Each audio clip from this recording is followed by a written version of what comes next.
স্মার্টফোনের চাহিদা দিন দিন বেড়েই চলেছে। এই জন্য স্মার্টফোন কোম্পানিগুলো তাদের গ্রাহকদের কথা বিবেচনা করে বিভিন্ন বাজেটের স্মার্টফোন তারা লঞ্চ করছে প্রতিনিয়ত। হ্যালো বন্ধুরা, আশা করি সবাই ভালো আছেন।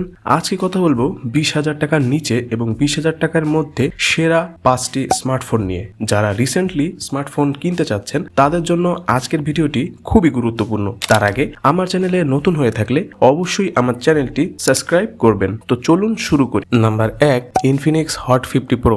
এই ফোনটিতে প্রসেসর হিসেবে ব্যবহার করা হয়েছে মিডিয়াটেকের হেলিও G100 এর প্রসেসর। এই ফোনটিতে ক্যামেরা হিসেবে ব্যবহার করা হয়েছে পেছনে 50 মেগাপিক্সেল এবং সামনে 8 মেগাপিক্সেলের ক্যামেরা। এই ফোনটির দুটি ভেরিয়েন্ট রয়েছে, একটি হচ্ছে 8/128GB, অন্যটি হচ্ছে 8/256GB। ফোনটিতে ডিসপ্লে হিসেবে ব্যবহার করা হয়েছে 6.8 ইঞ্চ অ্যামোলেড ডিসপ্লে, যাতে রয়েছে 120 হার্জের রিফ্রেশ রেট এবং ফোনটিতে ইন ডিসপ্লে ফিঙ্গারপ্রিন্ট রয়েছে। ফোনটিতে ব্যাটারি হিসেবে ব্যবহার করা হয়েছে 5000 mAh এর ব্যাটারি, যাতে চার্জ করার জন্য রয়েছে 33 ওয়াটের ফাস্ট চার্জার। এই ফোনটির দাম তার রেখেছে 17,999 টাকা। Number 2, Redmi 13। এই ফোনটিতে প্রসেসর হিসেবে ব্যবহার করা হয়েছে মিডিয়াটেক হেলিও G91 এর আল্ট্রা প্রসেসর। ফোনটিতে ক্যামেরা হিসেবে পেছনে ব্যবহার করা হয়েছে 108 মেগাপিক্সেলের এবং সামনে ব্যবহার করা হয়েছে 13 মেগাপিক্সেলের। ফোনটিতে ব্যাটারি হিসেবে রয়েছে 5030 mAh এর ব্যাটারি এবং তাকে চার্জ করার জন্য রয়েছে 33 ওয়াটের ফাস্ট চার্জার। ফোনটিতে ডিসপ্লে হিসেবে ব্যবহার করা হয়েছে 6.79 ইঞ্চের লার্জ ডিসপ্লে, যাতে রয়েছে 90 হার্জের high refresh rate.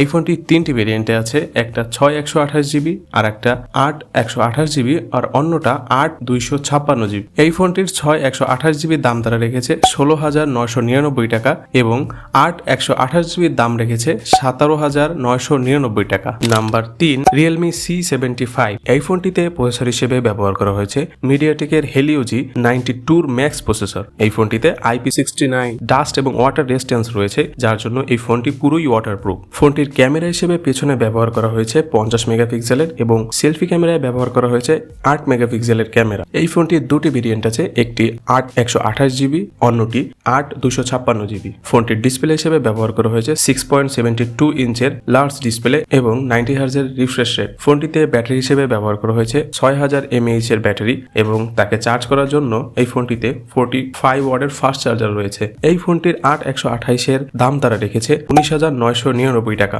Number 4, Vivo Y29। এই ফোনটিতে প্রসেসর হিসেবে ব্যবহার করা হয়েছে কোয়ালকম স্ন্যাপড্রাগনের 685 এর প্রসেসর। ফোনটির ক্যামেরা হিসেবে রয়েছে পেছনে 50 মেগাপিক্সেল এবং সামনে 8 মেগাপিক্সেলের ক্যামেরা। এই ফোনের 3টি ভেরিয়েন্ট রয়েছে, একটি 6/128 এর, দ্বিতীয়টি 8/128 এর এবং তৃতীয়টি 8/256 এর। ফোনটির ডিসপ্লেতে ব্যবহার করা হয়েছে 6.68 ইঞ্চের ডিসপ্লে, যাতে রয়েছে 120 হার্জের রিফ্রেশ রেট। ফোনটিতে ব্যাটারি হিসেবে ব্যবহার করা হয়েছে 6500 mAh এর বিগ ব্যাটারি এবং তাকে চার্জ করার জন্য রয়েছে 44 ওয়াটের ফাস্ট চার্জার। ফোনটিতে রয়েছে IP64 রেটিং।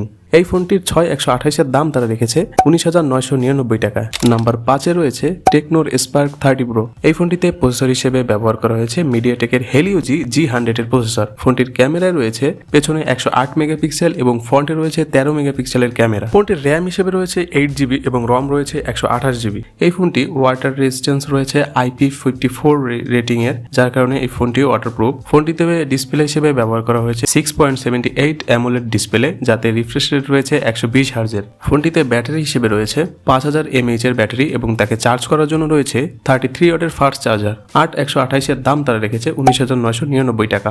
আরো বিস্তারিত জানতে হলে ডিসক্রিপশন বক্সে আমি প্রতিটি স্মার্টফোনের অফিসিয়াল ওয়েবসাইট লিংক দিয়ে দিয়েছি, সেখান থেকে চেক করে দেখতে পারেন। এই ছিল আজকের ভিডিওতে দেখানো স্মার্টফোনগুলোর মধ্যে আপনার কোনটি পছন্দ আপনি আমাকে কমেন্ট করে জানাতে পারেন। ভিডিও ভালো লাগলে ভিডিওটি একটি লাইক দিবেন, অবশ্যই আমার চ্যানেলটি সাবস্ক্রাইব করবেন। ধন্যবাদ।